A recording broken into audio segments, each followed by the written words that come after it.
ಕರ್ನಾಟಕ ರಾಜ್ಯದಲ್ಲಿ ಸರ್ಕಾರಿ ಶಾಲಾ ಕಾಲೇಜುಗಳಿಗಿಂತಲೂ ದೊಡ್ಡ ಪ್ರಮಾಣದಲ್ಲಿ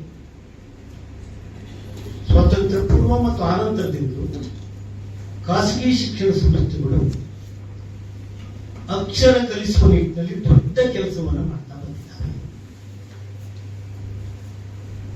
ಸ್ವಾತಂತ್ರ್ಯಾನಂತರ ಮತ್ತು ಸ್ವಾತಂತ್ರ್ಯ ಪೂರ್ವದಲ್ಲಿ ಖಾಸಗಿ ಶಾಲೆಗಳು ಪ್ರಾರಂಭವಾದ ದಿನಾಂಕದಿಂದಲೇ ಅನುದಾನ ಕೊಡುವಂತ ಪ್ರಕ್ರಿಯೆ ಇತ್ತು.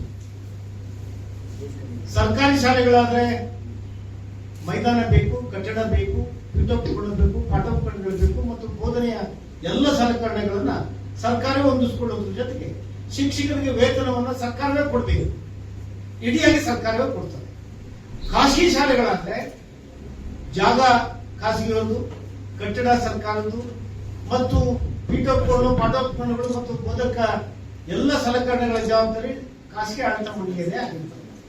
ಮತ್ತು ಈ ಅನುದಾನದ ಪ್ರಕ್ರಿಯೆಗೆ 10 ವರ್ಷಗಳ ಕಾಲ ವೇತನವನ್ನು ಅವರೇ ಕೊಟ್ಟು ನಡೆಸಿಕೊಂಡು ಬರ್ತಾರೆ. ದುರ್ದೈವ 85ರ ಹೊತ್ತಿಗೆ ಅನುದಾನ ಕೊಡುವ ಪ್ರಕ್ರಿಯೆ ನಿಂತೋಗಿತ್ತು.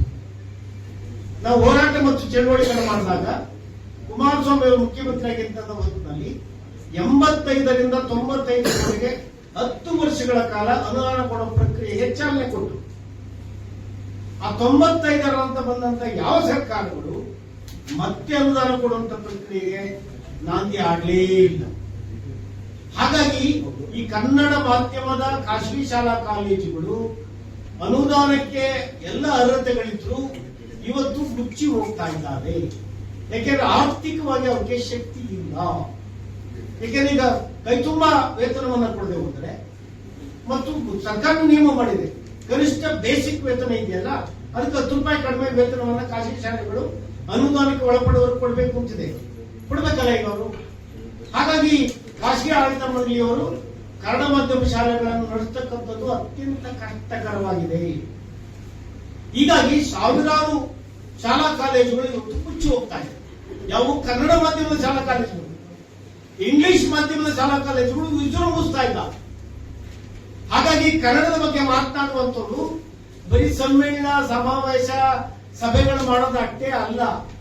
ನನ್ನ ಕನ್ನಡ ಸಾಹಿತ್ಯ ಅಕಾಡೆಮಿಯವ್ರಿಗೂ ಕೇಳ ಬಯಸ್ತಾನೆ, ಕನ್ನಡ ಸಾಹಿತ್ಯ ಪರಿಷತ್ ಕೇಳ ಬಯಸ್ತಾನೆ, ಎಲ್ಲ ಕನ್ನಡ ಚಿಂತಕರಿಗೂ ಕೇಳ ಬಯಸ್ತಾನೆ. ಕನ್ನಡವನ್ನು ಕಟ್ಟುವ ಕೆಲಸ ಇಲ್ಲಿ ಮಾಡ್ಬೇಕು. ನೀವು ಕನ್ನಡದ ಬೋಧನೆ ಆಗ್ಬೇಕಲ್ಲ, ಕನ್ನಡ ಮಾಧ್ಯಮದಲ್ಲಿ ಬೋಧನೆ ಆಗ್ಬೇಕಲ್ಲ, ಕನ್ನಡದ ಮೂಲಕ ಶಿಕ್ಷಣ ಕಲಿಸಕ್ಕಂತ ಕೆಲಸ ಉಳಿಬೇಕಲ್ಲ. ಅದೇ ಹೋದ್ರೆ ಇನ್ನು ಕನ್ನಡ ಎಲ್ಲಿ ಉಳಿಯುತ್ತೆ? ಹಾಗಾಗಿ ಕನ್ನಡದ ಶಾಲಾ ಕಾಲೇಜುಗಳಿಗೆ ಏನು 95ಕ್ಕೆ ಅನುದಾನ ಕೊಡುವಂತ ಪ್ರಕ್ರಿಯೆ ನಿಂತು ಹೋಗಿದೆಯೋ ಅವನ್ನ 95ರಿಂದ ಕನಿಷ್ಠ 10 ವರ್ಷಗಳ ಕಾಲ ಈಗ 2005ರವರೆಗೂ ನೀವು ಅನುದಾನ ವಿಸ್ತರಿಸತಕ್ಕಂಥ ಕೆಲಸವನ್ನ ಈ ಸಮ್ಮೇಳನಕ್ಕೆ ಮುಂಚೆ ಈ ಸರ್ಕಾರ ಕೈಗೊಳ್ಳಬೇಕು. ಆ ಕಾರಣಕ್ಕಾಗಿ 22ನೇ ತಾರೀಕು ಬರುವ ಇನ್ನು 3 ದಿನಗಳಲ್ಲಿ ಹುಬ್ಬಳ್ಳಿಯಲ್ಲಿ ಒಂದು ಪ್ರತಿಭಟನಾ ಸಮಾವೇಶವನ್ನ ಮಾಡ್ತಾ ಇದ್ದೇವೆ. ಈಗಾಗಲೇ ಸಾಕಷ್ಟು ಹೋರಾಟಗಳನ್ನು ಮಾಡಿದ್ದೇವೆ. ನಾವು ಮದ್ದೂರು ಶಿವಪುರ ಸತ್ಯಾಗ್ರಹದಿಂದ ಬೆಂಗಳೂರಿನವರೆಗೆ ಪಾದಯಾತ್ರೆ ಮಾಡಿದ್ದೇವೆ. ಫ್ರೀಡಂ ಪಾರ್ಕ್ ನಲ್ಲಿ ಹೋರಾಟಗಳನ್ನು ಮಾಡಿದ್ದೇವೆ, ಚಳುವಳಿಯನ್ನು ಮಾಡಿದ್ದೇವೆ.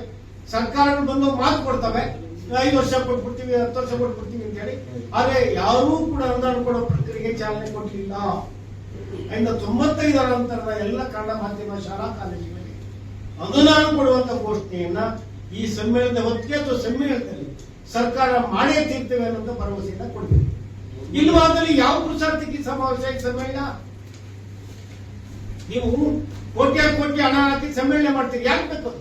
ಮಕ್ಕಳಿಗೆ ಕನ್ನಡ ಭಾಷೆ ಮೂಲಕ ಕನ್ನಡವನ್ನು ಕಲಿಸೋ ಕೆಲಸ ಆಗ್ಬೇಕಲ್ಲ, ಕನ್ನಡ ಮಾಧ್ಯಮ ಉಳಿಸ್ಕೊಳ್ಳೋ ಕೆಲಸ ಆಗ್ಬೇಕಲ್ಲ, ಆ ಚಳುವಳಿ ಆಗ್ಬೇಕಲ್ಲ. ಒಂದು ಕಡೆ ಕನ್ನಡ ಅಳಿಸಿ ಹೋಗ್ತದೆ, ಇನ್ನೊಂದು ಕಡೆ ಸಮಾವೇಶಗಳ ಮೂಲಕ ಕನ್ನಡವನ್ನ ಬೆಳೆಸ್ಕೊಡ್ತೀವಿ, ಕಟ್ಕೊಡ್ತೀವಿ ಅಂತ ಹೇಳ್ತಾ ಇದೆ. ಇದು ಅಲ್ಲ. ಒಂದು ನಾಗರಿಕ ಸರ್ಕಾರದ ಜವಾಬ್ದಾರಿ. ಪ್ರಾರಂಭವಾದ ಖಾಸಗಿ ಶಾಲೆಗಳು 10, 15, 20 ವರ್ಷ ಸ್ವಂತ ಸಂಬಂಧದಿಂದ ಖರ್ಚನ್ನು ನಡೆಸ್ಕೊಂಡು ಬಂದಿರ್ತಾರೆ. ನೀವು ಕನಿಷ್ಠ ನಾವು ಇಂಗ್ಲಿಷ್ ಮೀಡಿಯಂ ಕ್ಯಾಂಡಿಡೇಟ್ ಕೇಳಲ್ಲ, ನಾವು ಕೇಳ್ತಾರೆ ಕನ್ನಡ ಮಾಧ್ಯಮ ಶಾಲೆಗಳಿಗೆ ಮಾತ್ರ ಅನುದಾನ ಪ್ರಕ್ರಿಯೆಯನ್ನ ಹಿಂದೆ ಕೊಡ್ಲಾಗ್ತಾ ಇತ್ತು. ಈಗ ನಿಲ್ಲಿಸ್ಬಿಟ್ಟಿದ್ರಿ, 95 ಶಾಲಾ ಕಾಲೇಜುಗಳು ಕೊಡಲೇಬೇಕು ಅಂತ ಹೇಳಿ ಆಗ್ರಹಿಸ್ತಾರೆ. ಇಲ್ಲವಾದಲ್ಲಿ ಎಲ್ಲ ತರದ ಹೋರಾಟಕ್ಕೆ ನಾವು ತಯಾರಾಗೇ ತೆಗಬೇಕಾಗ್ತದೆ ಅಂತ ಎಚ್ಚರಿಕೆಯನ್ನು ಈ ಮೂಲಕ ಸರ್ಕಾರಕ್ಕೆ ಕೊಡಬೇಕು.